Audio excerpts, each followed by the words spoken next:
राम राम राम राम राम राम राम राम राम नारायण नारायण। बहिरन्तश्च भूतानामचरं चरमेव च सूक्ष्मत्वात् तदविज्ञेयं दूरस्थं चान्तिके च तत्। वे परमात्मा संपूर्ण प्राणियों के बाहर भीतर परिपूर्ण है और चर अचर प्राणियों के रूप में भी वे ही है एवं दूर से दूर भी वही है तथा नजदीक से नजदीक भी वही है और वे अत्यंत सूक्ष्म होने से जानने में नहीं आते। व्याख्या। ज्ञेय तत्व का वर्णन 12वें श्लोक से 17वें श्लोक तक कुल 6 श्लोकों में हुआ है। उनमें यह 15वां श्लोक चौथा है। इस श्लोक के अंतर्गत पहले के 3 श्लोकों का और आगे के 2 श्लोकों का भाव भी आ गया है। अतः यह श्लोक इस प्रकरण का मूल सार है। बहिरंतश्च भूतानाम अचरं चरमेव च। जैसे बर्फ के बने हुए घड़े को समुद्र में डाल दिया जाए तो वह घड़े के बाहर भी जल है, भीतर भी जल है और वो खुद भी बर्फ से बने होने के कारण जल ही है। ऐसे ही संपूर्ण चर अचर प्राणियों के बाहर भी परमात्मा है, भीतर भी परमात्मा है और खुद भी परमात्मा स्वरूप ही है। तात्पर्य यह हुआ कि जैसे घड़ों में जल के सिवाय दूसरा कुछ नहीं है, अर्थात सब कुछ जल ही जल है, ऐसे ही संसार में परमात्मा के सिवाय दूसरा कोई तत्व नहीं है। सब कुछ परमात्मा ही परमात्मा है। इस बात को भगवान ने महात्माओं की दृष्टि से वासुदेव सर्वम 7:19 और अपनी दृष्टि से सदसत चाहम अर्जुन 9:19 में कहा है। दूरस्थम चांति के च तत्। किसी वस्तु का दूर और नजदीक होना 3 दृष्टियों से कहा जाता है। देशकृत, कालकृत और वस्तुकृत। परमात्मा तीनों ही दृष्टियों से दूर और नजदीक से नजदीक है। जैसे दूर से दूर देश में भी वे ही परमात्मा है और नजदीक से नजदीक भी वे ही परमात्मा है। पहले से पहले भी वे ही परमात्मा थे, पीछे से पीछे भी वे ही परमात्मा रहेंगे और अब भी वे ही परमात्मा है। संपूर्ण वस्तुओं के पहले भी वे ही परमात्मा है, संपूर्ण वस्तुओं के अंत में भी वे ही परमात्मा है और वस्तुओं के रूप में भी वे ही परमात्मा है। इसको यूं भी समझ सकते हैं। पृथ्वी से दूर जल है, जल से दूर तेज है, तेज से दूर वायु है, वायु से दूर आकाश है, आकाश से दूर महतत्व है, महतत्व से दूर प्रकृति है और प्रकृति से दूर परमात्मा है। इस पर परमात्मा दूर से दूर हो गए। दूर से दूर होते हुए भी परमात्मा व्यापक रूप से सब में है, क्योंकि परमात्मा सबके कारण है और कारण सब कार्यों में रहता है। प्रकृति के नजदीक स्थूल शरीर है, स्थूल शरीर से नजदीक सूक्ष्म शरीर है, सूक्ष्म शरीर से नजदीक कारण शरीर है, कारण शरीर से नजदीक अहम है और अहम से नजदीक परमात्मा है। इस तरह नजदीक से नजदीक परमात्मा है। परमात्मा जितने नजदीक है उतना नजदीक दूसरा कोई भी नहीं है।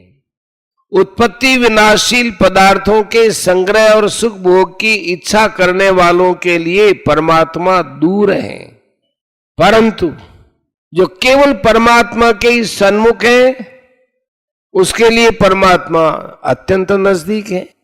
इसलिए साधक को सांसारिक भोग और संग्रह की इच्छा का त्याग करके केवल परमात्मा प्राप्ति की अभिलाषा जागृत करनी चाहिए। परमात्मा प्राप्ति की उत्कट अभिलाषा होते ही परमात्मा की प्राप्ति हो जाती है, अर्थात परमात्मा से नित्य योग का अनुभव हो जाता है। सूक्ष्मत्वा तद विज्ञेयम, वे परमात्मा अत्यंत सूक्ष्म होने से इंद्रियों और अंतःकरण का विषय नहीं है, अर्थात वे परमात्मा इनकी पकड़ में नहीं आते। अब प्रश्न उठता है कि जब जानने में नहीं आते तो फिर उनका अभाव होगा? नहीं, उनका अभाव नहीं है। जैसे परमाणु रूप जल सूक्ष्म होने से नेत्रों से नहीं दिखाई देता, पर न दिखने पर भी उसका अभाव नहीं है, वह जल परमाणु रूप से आकाश में रहता है और स्थूल होने पर बूंदे ओड़े आदि के रूप में दिखने लग जाता है। ऐसे ही परमात्मा अत्यंत सूक्ष्म होने से इंद्रियां, मन, बुद्धि आदि के द्वारा जानने में नहीं आते, क्योंकि वे इनसे परे है, अतीत है। जीवों के अज्ञान के कारण ही वे परमात्मा जानने नहीं आते। जैसे कहीं पर श्रीमद् भगवत गीता शब्द लिखा हुआ है, जो पढ़ा लिखा नहीं है उसको तो केवल लकीरें ही दिखती है, जो पढ़ा लिखा है उसको श्रीमद् भगवत गीता दिखती है। संस्कृत पढ़े हुए को ये शब्द किस धातु से बना हुआ है, इसका क्या अर्थ है, ये दिखने लग जाता है। गीता का मनन करने वाले को गीता के गहरे भाव दिखने लग जाते हैं। ऐसे ही जिन मनुष्यों को परमात्म तत्व का ज्ञान नहीं है, उनको परमात्मा नहीं दिखते, उनके जानने में नहीं आते। परंतु जिनको परमात्म तत्व का ज्ञान हो गया है, उनको तो सब कुछ परमात्मा ही परमात्मा दिखते हैं। उस परमात्म तत्व को ज्ञेय भी कहा गया है। इसी 13वें अध्याय का 12वां श्लोक और 17वां श्लोक। और अविज्ञेय भी कहा गया है, जो यही 15वें श्लोक में कहा है, सूक्ष्मत्वा तद अविज्ञेयम। इसका तात्पर्य यह है कि यह स्वयं के द्वारा जाना जा सकता है, इसलिए तो यह ज्ञेय है, और मन, बुद्धि, इंद्रियों के द्वारा नहीं जाना जा सकता, इसलिए वह अविज्ञेय है। सर्वत्र परिपूर्ण परमात्मा को जानने के लिए यह आवश्यक है कि साधक परमात्मा को सर्वत्र परिपूर्ण मान ले। ऐसा मानना भी जानने की तरह ही है। जैसे बोध होने पर ज्ञान को कोई मिटा नहीं सकता, ऐसे ही परमात्मा सर्वत्र परिपूर्ण है, इस मान्यता को कोई मिटा नहीं सकता। जब सांसारिक मान्यताओं, जैसे मैं ब्राह्मण हूं, मैं साधु हूं आदि को कोई मिटा नहीं सकता, परंतु जब पारमार्थिक मान्यताओं को कौन मिटा सकता है, जो कि वास्तविक है। तात्पर्य यह है कि दृढ़ता पूर्वक मानना भी एक साधन है। जानने की तरह मानने की भी बहुत महिमा है। परमात्मा सर्वत्र परिपूर्ण है, ऐसा दृढ़ता पूर्वक मान लेने पर यह मान्यता रूप से नहीं रहेगी, प्रत्युत इंद्रियां, मन, बुद्धि से परे जो अत्यंत सूक्ष्म परमात्मा है उसका अनुभव हो जाएगा। परिशिष्ट भाव परमात्मा को 12वें श्लोक में ज्ञेय कहा गया है, परंतु इस श्लोक में उनको अविज्ञेय कहने का तात्पर्य है कि परमात्मा ज्ञेय होने पर भी संसार की तरह ज्ञेय नहीं है। जैसे संसार इंद्रिया, मन, बुद्धि से जाना जाता है, ऐसे परमात्मा इंद्रिया, मन, बुद्धि से नहीं जाने जाते। इंद्रिया, मन, बुद्धि प्रकृति के कार्य और परमात्मा प्रकृति से अतीत है। प्रकृति का कार्य प्रकृति को भी पूरा नहीं जान सकता, फिर प्रकृति से अतीत परमात्मा को जान ही कैसे सकता है।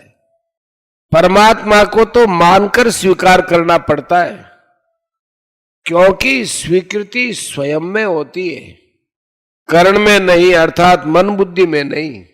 स्वयं की परमात्मा के साथ एकता है, इसलिए परमात्मा की प्राप्ति भी स्वीकृति से होती है, चिंतन मनन वर्णन से नहीं होती। शरीर संसार के साथ स्वयं की एकता कभी नहीं हुई, है ही नहीं, होगी नहीं, हो सकती नहीं। परमात्मा से स्वयं कभी अलग हुआ ही नहीं, है नहीं, होगा नहीं और हो सकता भी नहीं।